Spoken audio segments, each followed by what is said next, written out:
Buen día, mi nombre es Manuel López Mendoza, matrícula 220-11-660. El reto es el reto 2, la personalidad y su validación ante el registro civil. El módulo es Derecho de Personas y Familia. La licenciatura en Derecho, asesor José Manuel Sánchez Estrada. Atributos de la personalidad y las actas expedidas por el registro civil. El nombre. El nombre constituye uno de los medios de identificación de las personas. Es uno de los derechos de la personalidad, por lo que atribuye a su titular una serie de derechos, como elementos de individualización. El nombre de pila y los apellidos. En cuanto al nombre de pila, existe amplia variedad en el número de nombres que se atribuyen a la persona, ya que se trata de un elemento que no se vincula con la pertenencia a una familia determinada. Es atribuido a la persona en el momento en que se inscribe su nacimiento ante la oficina del registro civil. El apellido es aquella parte del nombre que normalmente es idónea para demostrar la situación familiar de la persona, su pertenencia a una familia, mientras la persona se distingue por medio del nombre de pila de los otros componentes de su grupo familiar. Se distingue a través del apellido de los sujetos que pertenecen a otros grupos familiares y que pueden tener su mismo nombre, por lo que juntos, nombre y apellido, actúan para la identificación de la persona. Las características del nombre son necesidad de existencia, la supuesta existencia de una sociedad sin nombres que identifiquen a sus componentes llevaría ante otras dificultades a la imposibilidad de crear vínculos jurídicos. Absolutez u oponibilidad. El derecho sobre el nombre que cada persona lleva goza de absolutez, en la medida en que el resto del mundo tiene el deber de no perturbar a su titular. Indisponibilidad e irrenunciabilidad. La exposición o renuncia al nombre por parte de su titular conllevará a la imposibilidad de que fuera identificado en sus actividades sociales. Imprescriptibilidad. Expresar que el nombre es imprescriptible significa que no se adquiere ni se pierde por el paso del tiempo.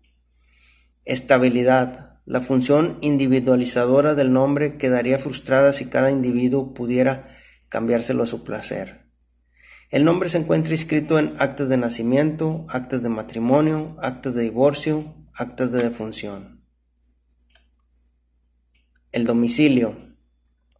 El domicilio tiene una innegable importancia en el ámbito del derecho, dado que interviene como medio para la localización de las personas, para hacerlas destinatarias de efectos jurídicos y comunicarles los procesos en que se ven envueltas, también como sistema de atribución de competencia para los tribunales, entre otros variados aspectos. Las funciones del domicilio. El domicilio cumple primordialmente dos funciones. En primer término, en infinidad de oportunidades es imprescindible localizar a una persona a efectos de hacerla destinataria de las consecuencias jurídicas que le corresponden. Por ejemplo, frente a la iniciación de un proceso judicial destinado al cobro de una suma de dinero, es necesario que el acreedor señale el domicilio del deudor para comunicarle el acto procesal de comienzo de juicio. En segundo lugar, la existencia del domicilio sujeta al individuo a un derecho y a una jurisdicción determinada en el caso de vínculos jurídicos internacionales. En este sentido, en determinadas hipótesis puede ocurrir que se dude qué normas corresponde aplicar a una relación jurídica en la que hay elementos de más de un estado, y para determinarlo, el derecho positivo sigue para diversas coyunturas el criterio del domicilio independientemente de la nacionalidad de los sujetos. El domicilio está inscrito en actas de nacimiento, actas de adopción, actas de matrimonio, actas de divorcio. El estado civil. El estado civil es el estado de familia en que se encuentra colocado un individuo y que lo hacen acreedor de ciertos derechos o deudor de ciertas obligaciones. Por ejemplo, la condición de padre generará las obligaciones alimentarias recíprocas, Atribuye al hijo la calidad de heredero de primer orden y de legitimario de la sucesión del padre y de la madre. Las fuentes del estado civil son el matrimonio. El único matrimonio válido es el civil, esto es, el contraído ante los funcionarios que desarrollan funciones del estado civil, oficiales del registro civil. La filiación es el lazo de descendencia que existe entre dos personas, de las cuales una es el padre o la madre de la otra. La relación de filiación toma también los nombres de paternidad y de maternidad, según se considere de parte del padre o de la madre. El parentesco por consanguinidad es el que se origina en la procreación y consiste en el vínculo que une a dos personas que descienden una de otra inmediata o mediatamente, o ambas descienden de un tronco común. El parentesco por afinidad es el vínculo que une a cada uno de los cónyuges con los parientes consanguíneos del otro, de modo que surge como una combinación de los efectos del matrimonio y de la filiación. Las características del estado civil: injerencia a la persona humana, lo cual resulta de dos razones. A. Solo las personas físicas lo poseen. B. Se tiene desde el nacimiento hasta la muerte, aun cuando el estado civil puede variar durante la vida de quien lo porta. Estabilidad. El estado civil de una persona es estable, en virtud de que solo puede ser variado cuando acaece alguna de las circunstancias que prevé la ley con aptitud para ello. Indisponibilidad.